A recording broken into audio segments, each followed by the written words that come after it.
Hey yo, what's up, homies? This is Shivani Kadam, aka Shivani YDBK, and welcome back to yet another freshly brewed episode of No Hard Feelings. How's it going, everybody? Music! Everybody's talking about me. Everybody's too blind to see.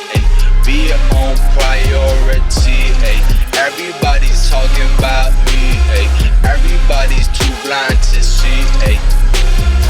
Alright, this is a full disclosure. This episode is going to be about a super real talk. It's a rant about this person I worked with in a showbiz. So one fine day, he slid a DM on my Instagram, expecting like a juicy gossip from my end, and it turned out to be a really shitty episode with him. Cause number one, he acted like a douchebag, and number two, he was picking on a person who's no more, and it totally triggered not only my dignity as a person to stand up for him, but as well as how could you speak to me like that when I'm not interested? Why are you digging? So, well, yeah, I already give you the iceberg juice. If you want to dig into the main course, keep listening. Let's go. Yo, what's up? It was a crazy episode, and I slightly overreacted that I am seeing from my chat. But in the heat of the moment, I was really angry at this person. He is a renowned director, okay, and I was hoping to work with him like right now, like over the newest film that he's working on, and he's planning on shooting over the winter break. But he acted creepy and weird as always. Classic him, you know. So I had posted a photo of somebody who died recently, and like a month ago, and he was a model. He was struggling. Doesn't come from a very like not the best places, okay, and he has accent problems. Like he's short, like he is 5'5", like he's shorter than me, but he has a good body. Along with all the things in his life, he is also a dropout, and he is a Maharashtrian. So I can relate to his problems, most of them. So we worked together, and he committed suicide one fine night. Everybody was out drinking. He had a lot of old monk at home, and he hung himself to the fan, and he did not leave a note or nothing. And before killing himself, he called his mom and said how much he misses her. And the next thing we find out that he's no more, and it was kind of a shock for everybody. It was kind of a toll on me too, because it's like we were from same age, same kind of family, same shit. You know, from the way he spoke, he wasn't very happy. And at first, when we began the shoot, he thought like, yeah, he's gonna slay. But when we actually got on the floor, he felt like left out. And I was trying to warm things up with him, but he was just so aloof. And I didn't know he was going through all this, alright? This is the background story of what's going on in my mind when this douchebag director is reaching out to me. So today I uploaded this reel, which is like sweet bay 99%, but that 1%, like, you know, whatever, that's a trend.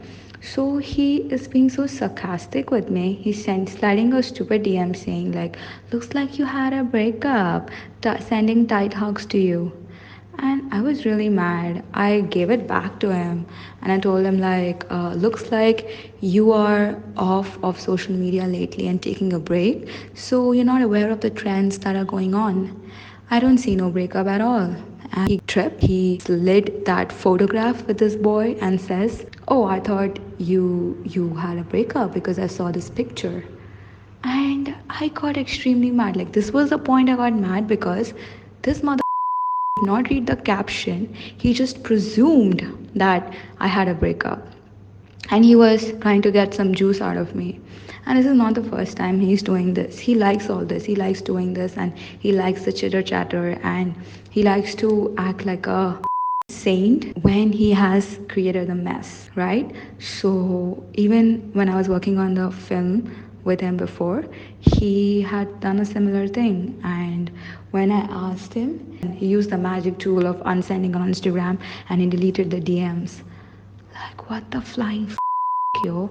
And today, when he did this, I was extremely mad. I lashed out on him and I told him a lot of things like, this is not cool. This is, you say some things and you do not actually follow them, which is not cool. It's super disappointing.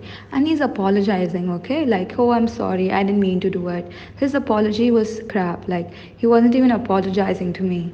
He was saying this just to maintain his reputation, and he's giving me counts about how many times he has apologized. He's like, oh, I've already apologized to you 3 times or 4 times, so I don't see why you're still picking a fight with me.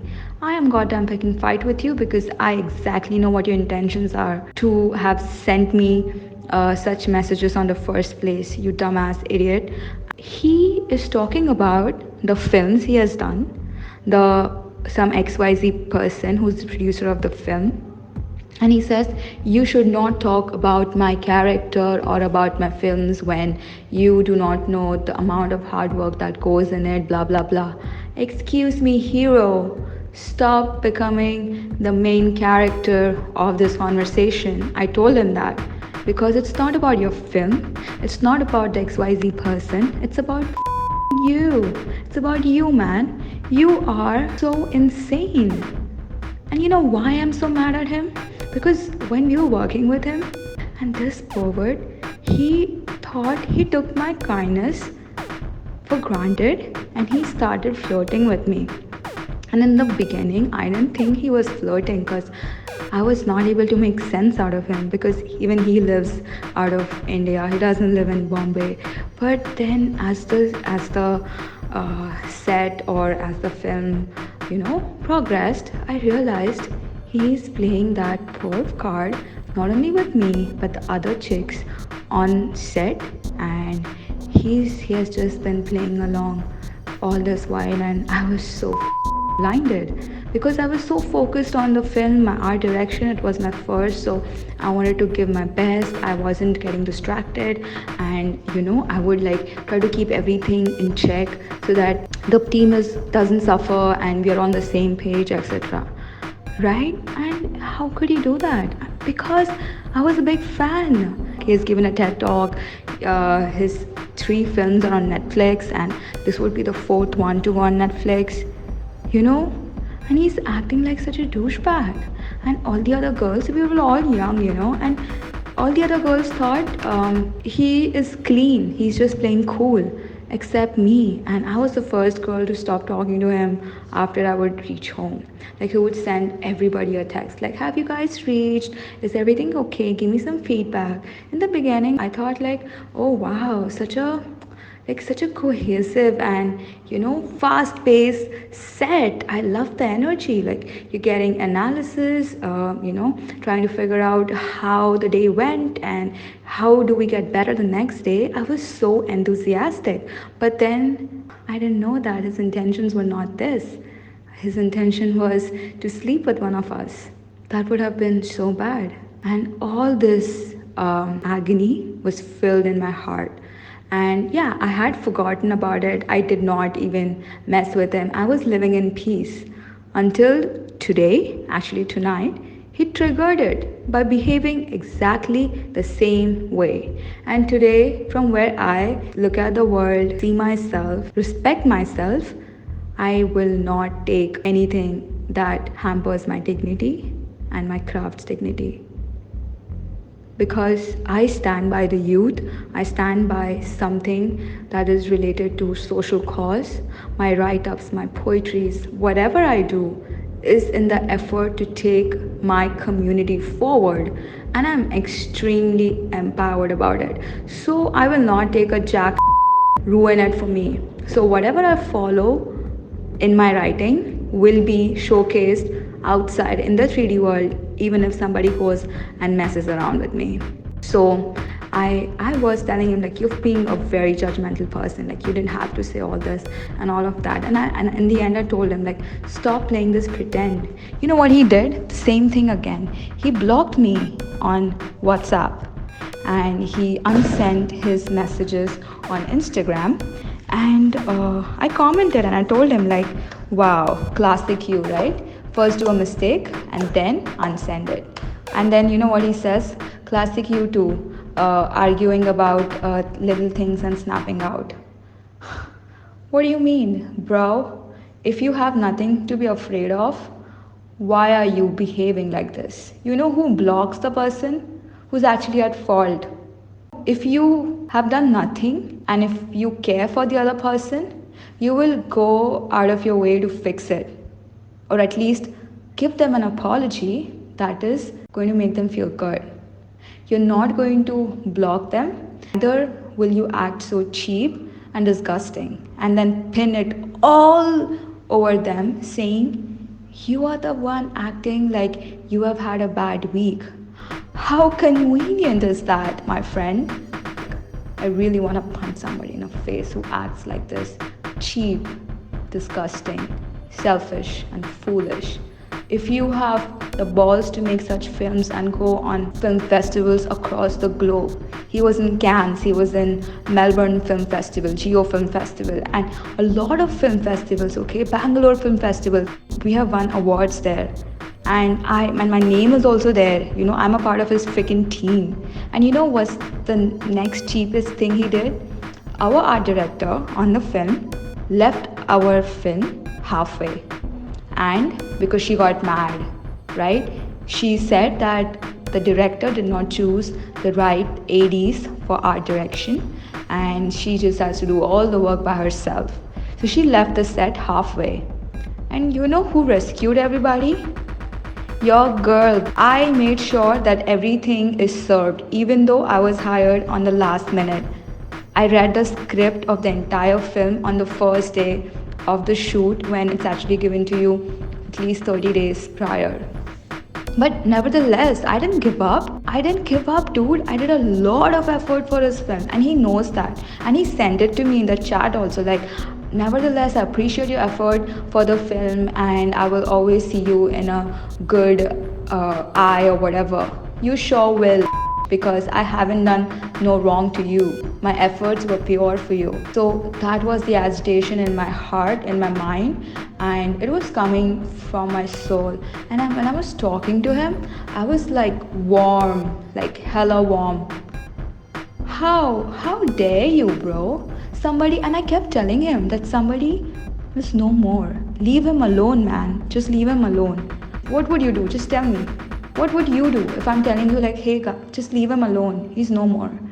You would just let that topic go and start something afresh. But he kept digging over and over again. What does that tell you about that person? If you have good brains, you sure know what that means. So I had to give it to him. Major. And yeah, I stood up for myself and the person who's no more. And yeah, now I have let this good, huge opportunity go. But yeah, I'm okay. Now, that's what.